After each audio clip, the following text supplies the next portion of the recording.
ነገን ለመተንበይ የዛሬ ውሳኔዎች፣ ድርጊቶች፣ ትልሞቻችን የሚፈቱበት መንገድ ምን አይነት ነገ ሊፈጠር እንደሚችል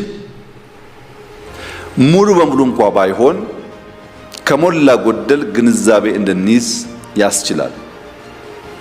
አብርሃም ሊንከን ስለ ወደፊት ጊዜ ሲጠየቅ the best way to predict your future is to create it ይላል። ስለ ነገ የተሟላ ነገር ለመናገር የምትችለው በምትሰራው ስራ ነው። ዛሬ በምትሰራው ስራ ነው፣ በመፍጠር ብቻ ነው። የበቃ ኢንፍራስትራክቸር ዛሬ የሰራ ሰው ከዛ የተሻለ ዘመን እንደሚመጣ ማሰብ ይችላል።